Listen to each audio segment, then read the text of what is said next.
Our final guest for this session is Lisa Messenger. Thank you very much for travelling up from Sydney. No problem. Great to be here in Newcastle. Love it. Now, I would read out your bio, but I'd really like you to tell us what your story is before we actually enter into an analogue digital conversation. So you've had such a background. Yeah.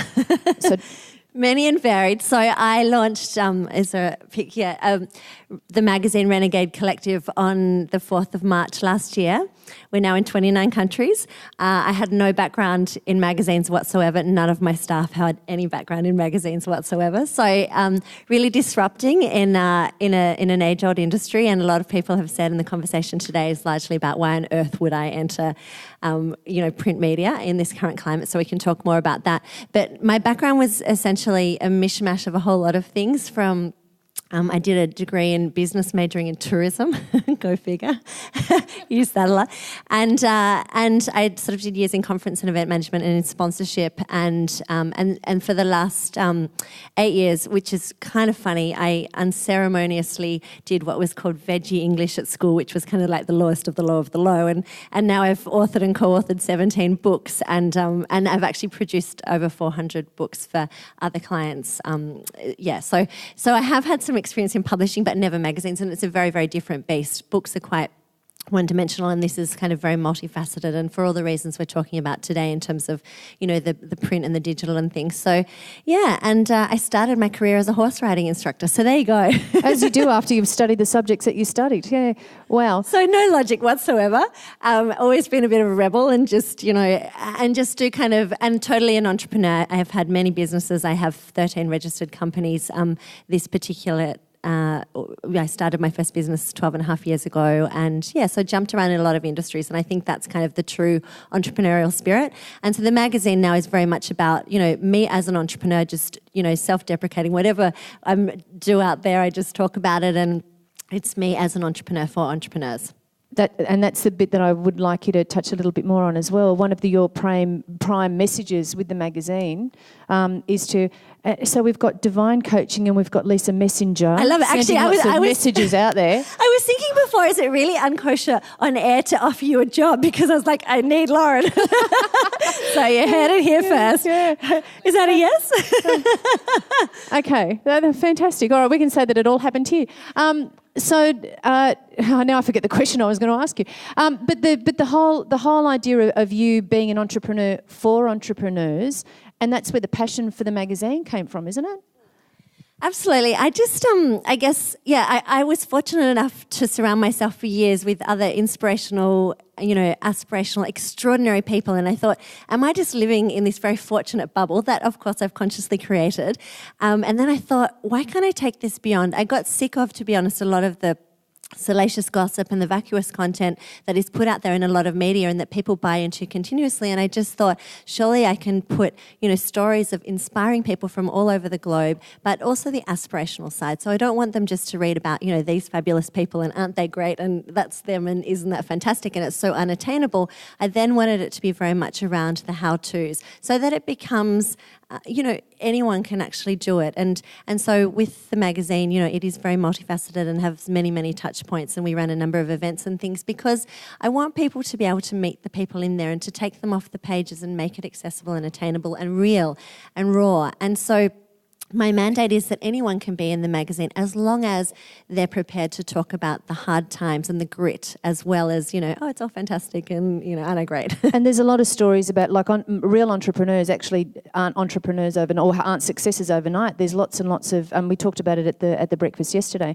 that there's lots of failures that come with that, and it's that resilience and that persistence and that determination, but it is a digital versus analogue panel. So let me just bring it back to the digital and analogue for a minute, and then we'll get onto the juicy stuff.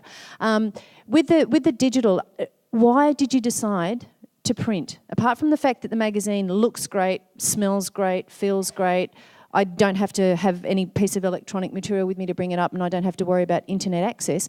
What was your reason for actually going into a medium when a lot of magazines are exiting that medium? Probably three things. One, I love to be purposefully counterintuitive. Like I actually go out of my way to do it in everything I do. And I'm a bit of a contrarian.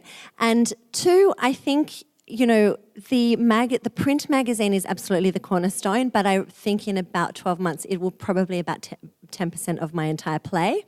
But I've done it very, very purposefully because I think the digital and online space is extraordinarily cluttered. And, to actually launch something into that space is actually very difficult. However, when I love a hard market. It's probably number 3. And so when everything else is closing, in Australia alone, I think we've lost 12 print magazines, like substantial print magazines in the last 12 months. And there are over 5,000 print magazines in this country alone. So I knew that, people understand print, they understand the tangible, they can go see it, feel it, touch it, they can walk through a newsstand. And I knew, how to kind of get distribution quite quickly and to sit within the top 10 print magazines in Australia. And I knew I needed to do that. And as I said, we're in 29 countries now, which is pretty extraordinary. It's also, when you've got the tangible, it's really easy to, do all sorts of incentives and gifts and, marketing kind of things and, and sample at different events and things like that. So part of my strategy and why we've been able to grow so quickly is that I very much believe in partnering with like-minded, non-competing brands.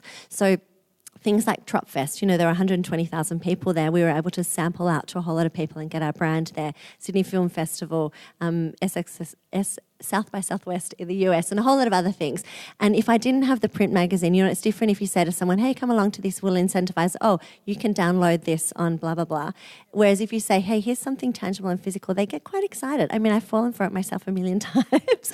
And, and so that is part of it. Absolutely, we are on tablet and many other platforms. And like Lauren was saying, very much around social and, we're doing a big web build at the moment and all sorts of other things because I cannot be arrogant enough to think, it's very nice, people just want to curl up and read a magazine. They want to, absorb content in a way that they want it at a time that they want it on a device that they want it, and I'm acutely aware of that.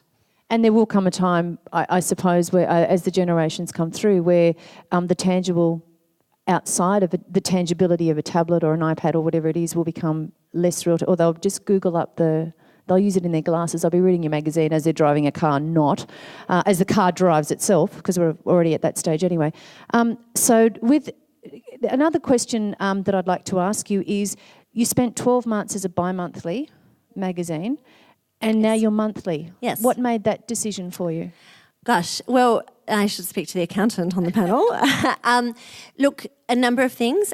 So many reasons. It's a risky thing, and I'm happy to talk about finances. I financed the entire thing and I own it myself. It cost me $350,000 an issue to put it out. So it's, it's not a small chunk of change.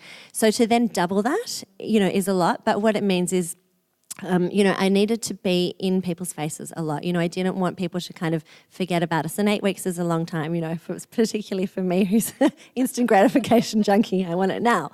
So that was one reason. I can sell as, double the ads and put people on a longer schedule and, integrate that across a number of different platforms. It gives me an opportunity to engage further with the community. And, if I'm going to do something, I want to not do it half-assed. The other thing is ranging, and things like in Australia, Coles and Woolworths, and we talked about Woolworths before, they won't take you very seriously if you're a bi-monthly. So, and, in terms of sales and volume and things like that, they're actually 2 of our primary channels. So there were a whole lot of reasons around it. And it's funny, someone said on Facebook the other day, woohoo, I hear you going weekly. And I said to my staff, the thing is, we don't syndicate any content. And I think we're probably one of the few publications that doesn't. And that was probably a very naive move on my behalf at the beginning, because I said, I never want to do anything that's been out there before. So each and every issue, we have to find 50 to 93 was our largest issue. People that we need to speak to, extraordinary entrepreneurs from around the world. So it's a lot of content to be pushing out. So when I said to my staff, let's go weekly, they nearly had a heart attack. I'm not surprised. So I guess the digital world has actually allowed you to have more contact with people overseas instantly. I imagine that you would be maybe receiving interview questions the night after you put them out and things like that. How do you use the digital world within the business? Yeah, so it's so that's kind of my play now. But I guess social media, so particularly Instagram and Facebook, and then Twitter to a lesser degree. That's, very interactive. Obviously, real time, which is great. And, you know, we're often throwing questions out to people, who do you want to see us interview, and that kind of thing. A lot of the interviews that we're doing now, we're also videoing. You know, people have been talking about that today, that, you know, video is very much where it's going, so that brings the real essence of the personality. And it's why TV works so well. And so, so a lot of the times it's about replicating that content across multiple platforms. You know, it's expensive, as you know, to interview one person. You know, I've got to have a writer and da-da-da. So if I can then disseminate that content in multiple ways, as I said before, so that users can interact with that particular person, they can watch them in video, they can, you know, we might have a live stream on Twitter. Do you want to chat to this person for an hour and ask them some specific questions? Do you want to read about them? We have Blipper, which is the augmented reality, so you can, you know, read about them in the magazine and then blip and then, you know, watch the video of behind the scenes. So we try and, you know, and certainly we're getting better and better at it. It's hard. I had 3 staff this time last year, and a very, very different business to what I've got now. I've now got 18 full-time staff and nearly 70 writers, and, you know, on and on it goes. So it's kind of like, as an entrepreneur, picking off the focus at a particular time and trying to grow and change the world and do all that stuff. Very fascinating. Thank you so much for coming up from Sydney to be with us here this morning. Could you thank Lisa Messenger, or this afternoon? Great to be here. Thank you.